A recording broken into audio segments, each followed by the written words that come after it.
So today, we're not just looking at a 400-year-old poem. Nope, we are dissecting a masterclass in persuasion, an incredibly urgent, high-stakes argument, all packed into just 14 lines. We're talking about Shakespeare's Sonnet 3.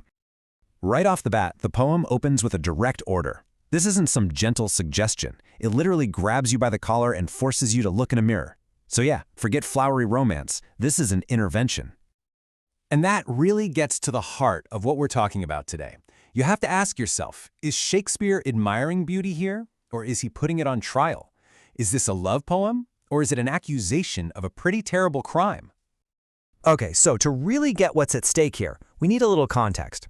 The whole argument is built around just two things, really, a mirror and a mandate. You know, Sonnet 3 isn't a standalone thing. It's actually part of a whole sequence, the first 17 sonnets to be exact. And they're all aimed at this one guy, a beautiful, mysterious young man we call the fair youth. And the goal?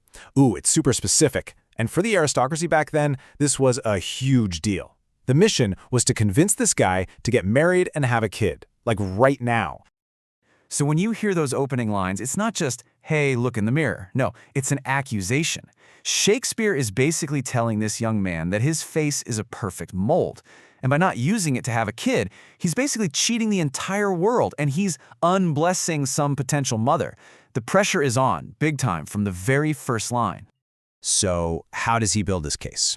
Well, Shakespeare structures this whole argument like a tiny three-act play. He builds it piece by piece across 3 different quatrains. Let's break it down and see how he does it, act by act. All right, Act 1. This is the direct challenge. The speaker is basically saying, look, I get it. You love looking at your own face. Who wouldn't? So prove it. Now's the time to make another one just like it. It's an absolutely brilliant move, right? He's turning the guy's own vanity against him. And this is what sets up the entire logic of the poem. On one hand, you've got this guy's self-love. On the other, you have the poet's demand. The argument is simple. If you really think your face is so great, if you love that pattern, then you have a duty to make a copy. To refuse? Well, that's just a massive act of selfishness. Okay, on to Act 2. Here, Shakespeare completely shifts tactics. He pulls out a classic tool from his persuasive toolkit, the husbandry metaphor. Yeah, he takes the language of farming, plowing fields, planting seeds, and applies it, well, directly to making babies. And here's how he does it. He asks this rhetorical question. Is there any beautiful woman out there within an unplowed womb who would refuse your tillage? The subtext here is just pure flattery mixed with some serious pressure.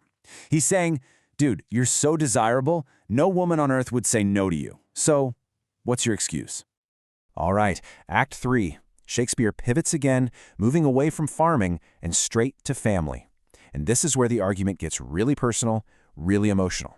He says to the young man, You are your mother's mirror. Just think about that. When she looks at you, she sees her own youth again, her lovely April of her prime. So the poem lays out this beautiful chain of reflections. Your mom sees her best years in you. Then, one day, when you're old, you'll get to look at your own child and see your golden time reflected right back at you. It's Shakespeare's big pitch for immortality, not through fame, but through family. So you see, this isn't just a logical argument. It's much smarter than that. Shakespeare is weaponizing 2 of the most powerful human emotions there are, this young man's love for himself and his absolute terror of time. And he creates this incredible paradox. He basically says that being obsessed only with yourself, with your own reflection in the mirror, is actually a form of self-destruction. You're turning yourself into a tomb of his self-love. Real self-love, the poem argues, isn't about hoarding your beauty. It's about creating a legacy that's going to outlive you. So why is this legacy thing so important? Well, because in all of these sonnets, there's always one single, undefeated enemy lurking in the background. And that enemy? It's time. Wrinkles, old age, and eventually death. They're all coming for the fair youth's good looks. It's inevitable.